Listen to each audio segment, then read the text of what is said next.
সাজুগুজু করে রেডি হয়ে গেছি, এখন খোলাপোতায় যাব আমাদের এখানটায় মানে বিল দিতে। এই যে বিল আর টাকা দিয়েছে, এখন বলছে তুমি যাও, আমি এখন যেতে পারবো না, তা বিল আর টাকাটা দিয়ে আসি, তারপরে এসে রান্নাবান্না করব, করে তারপর শাশুমাকে নিয়ে যাব টাকা তুলতে। তোমাদেরকে সব কিছুই দেখাবো। এখন কাঁচা ধোয়া করে আসলাম, অনেকটা কাঁচা ধোয়া, এখনও অনেকটা বাকি আছে জানো।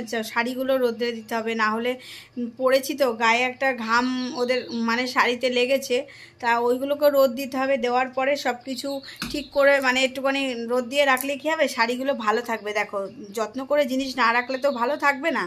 তা এখন খোলাপোতায় যেতেও অনেক টাইম লাগবে, গাড়িতে চার্জ হচ্ছে, চার্জটা হয়ে গেলে ওর জন্য ভোল্টেজটা কম, এতটা হাওয়া কম লাগছে কি বলবো, প্রচণ্ড গরম লাগছিল। এখন এই জামাটাই দেখো পরেছি, কেমন লাগছে বলো তো? ভালো লাগছে দেখতে। বিছনা কাঁথা গুছিয়েছিলাম, এই দেখো এসে শুয়ে পড়েছিলাম, তার জন্য আবার লন্ডভন্ড হয়ে আছে। ওইদিকে আমার শাশুমা ভাত বসিয়েছে, তা এখন আমি খোলাপোতায় যাব, তারপরে আসব, তারপরে এসে রান্না করব, বেশিক্ষণ লাগবে না। তারপরে এসে ওনাকে নিয়ে ব্যাংকে যাব, তারপরে সোনার দোকানে যাব।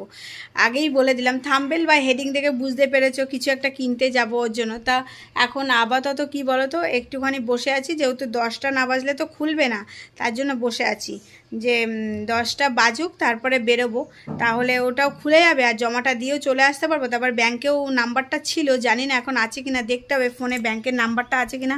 তাহলে শাশুড়িমাকে নিয়ে গিয়ে টাকাটা তুলে আনলে আমার একটা কাজ মিটে যাবে। মানে এখন একটা কাজ আছে, তারপর আর একটা কাজ আছে, এই কাজটা মিটে গেলেও আমি একটু মনের দিক থেকে অনেক শান্তি পেয়ে যাই, বুঝেছো? তা চলো আমি যাই, তারপরে খোলাপোতায় গিয়ে তোমাদের সাথে যদি পারি দেখিয়ে নেবো, বুঝেছো? একজন সঙ্গে থাকলে একটু ভালো হয়। তা একা একা তো একটুখানি কেমন কেমন লাগছে ওর জন্য। তা যাই হোক, এখনকার মতন টাটা।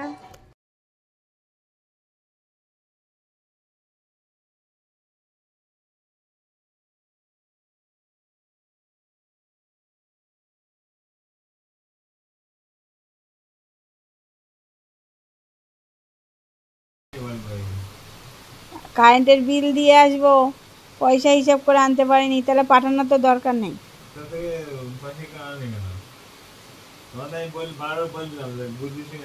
আমি 100 টাকা ছেড়ে দিয়ে চলে এসেছি, আমার এখন মাথায় এসেছে।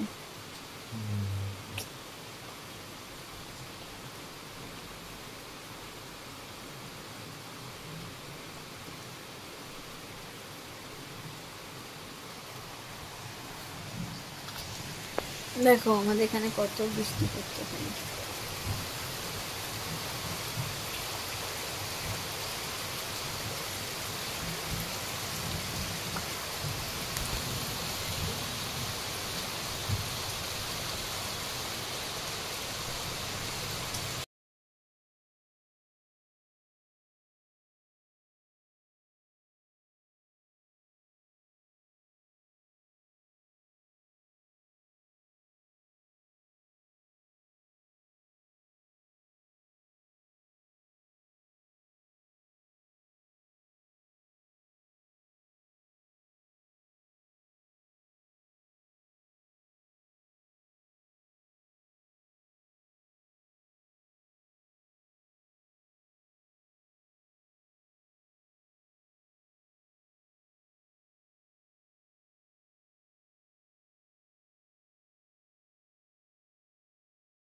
দেখো কারেন্ট যাওয়ার আর টাইম পায় না, ভাবলাম জামা কাপড়গুলো গুছাবো। এই যে দেখতে পাচ্ছ, এই যে গোছাচ্ছি খানিক খানিক, এই ভাঁজ করা এখনো বাকি আছে। এই দেখো এই দেখো, এই যে খাটের পরে টর্চ লাইটেও সেমন আলো নেই, মুরগি ঘরে মুরগিগুলো ক্যাক ক্যাক করছে, আমাকে দেখতে পাচ্ছ। চলো কারেন্ট আসুক তারপরে কথা বলি, ঠিক আছে। এই যে ঘরটার সব দেখো সুন্দর করে গোছানো হয়ে গেছে, দেখো দেখছো, আর সব কিছু মানে যেখানে জায়গার জিনিস সেখানে রাখা হয়ে গেছে সব কিছু, আর বিছনা খাতায় কিছুই নেই। তো অনেক কথা বলাই হয়নি, আজকে আমি যখন কারেন্টের বিল দিতে গেছিলাম, বিল টিল দিয়ে যখন আমি বাড়ি এসেছি, আমি পয়সাও দিয়েছি ঠিকঠাক, কিন্তু আমাকে উনি না পয়সা 100 টাকা দেয়নি, ওনার তো উচিত আমাকে দিয়ে দেওয়া, কিন্তু ওটাই জায়গাটা ভুল, আমিও গুনে নিইনি। আমাকে আমি 5,600-700 টাকা দিয়ে দিয়েছি, আমাকে 7 টাকা ফেরত দিয়েছে, আমি আর 100 টাকা আনতে মনে নেই, মাথার মধ্যেও কাজ করছে না জানো না। মাথার মধ্যে কী হয়েছে, বাড়ি এসে যখন টাকা দিচ্ছি তখন বলছে আর 100 টাকা। বলছি আমি 100 টাকা দিতে একটা জুতোও কিনে আনতাম, তাও কাজ আমার একটা হাওয়াই চপ্পলের জুতো লাগবে, তা আমি কিনতেও মনে নেই। আর আমি বললাম যে আমি নেবো, আবার বাড়ি আসলে বকাবকি করবে, ওর জন্য আমি নিইনি, কিন্তু সেই 100 টাকাটা হারিয়ে গেলো। তাই আমি বলছি যে আমাকে কেন পাঠিয়েছো, আমাকে কি দরকার পাঠানোর, তুমি যেতে পারতা, তাই নিয়ে জানো না। আজকে সকালবেলা মাথাটাও খারাপ ছিল, জানি না কেন, আমি টাকাও ভুলে গেছি, কি জানি কেন। গাড়ি যখন চালাচ্ছি তখনও মানে কি গাড়ি চালাচ্ছি, চালিয়েছি, গেছি, এসেছি, এরকম মাথায় আর মাথা নেই, কাজ করছে না, কি জ্বালা বলো তো।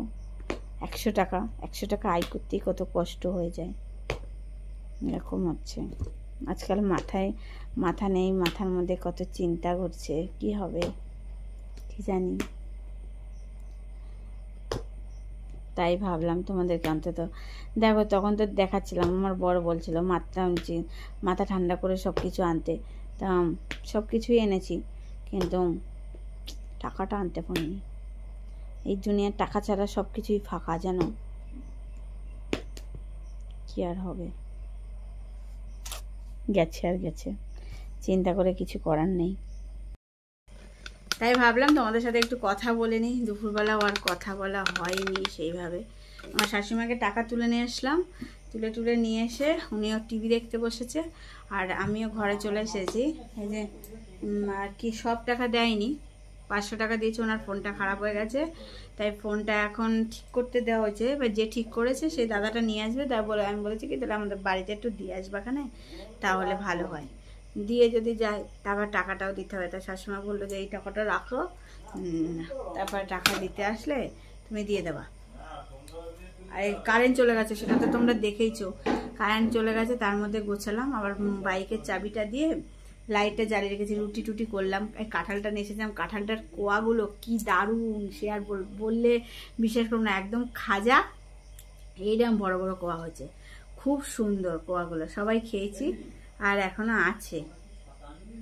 আর আমার শাশুড়িমায়ের টাকা দিয়ে কি করেছি জানো তো, শাশুড়িমায়ের টাকা দিয়ে আমরা একটা সোনার জিনিস কিনেছি আমার মেয়ের, কেন সামনের জন্মদিন, সেটা জানো তোমরা। এই দেখো, দাঁড়াও,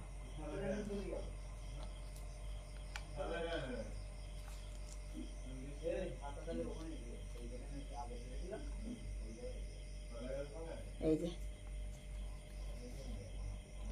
এই সোনার জিনিসটা কেনা হয়েছে মানির জন্য। এবার আমরা আগের দিন ভেবেছিলাম বিয়ে বাড়িতে পরবো, তা পরাও হয়নি, কেন চাবি হারিয়ে গেছিল, চাবি খুঁজে পাচ্ছিলাম না জানো।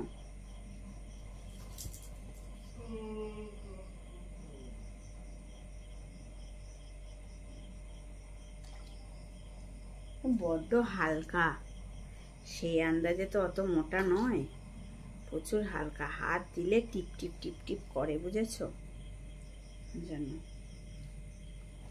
এই দেখো কেমন লাগছে বলো তো, দারুণ দেখাচ্ছে না, খুব সুন্দর হয়েছে, তাই ভাবলাম তোমাদেরকে একটু দেখাই, দেখতেও খুব সুন্দর, আর ওর জন্য এই যে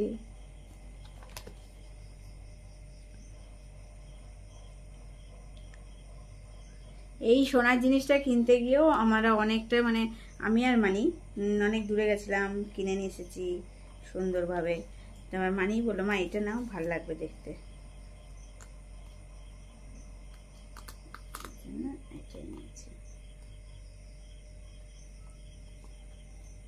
এই যে এইবার ঝুলছে দেখো, দেখছো, না এটা নেওয়া হয়েছে। আর আজকের এই ভিডিওটি তোমাদের কেমন লাগলো অবশ্যই কমেন্ট করে জানাবে। আর নতুন বন্ধুদের বলছি সবাই সাবস্ক্রাইব করে নেবা। আর আজকের মতন টাটা, গুড নাইট, টাটা। আর আমাদের এখানে প্রচুর গরম, কারেন্ট এসে গেছে। যেহেতু গাড়ি চার্জ হচ্ছে তো, বেশি পাখা চালালে কি হবে, গাড়ির চার্জটা একটু কম হবে, ওর জন্য। চলো টাটা।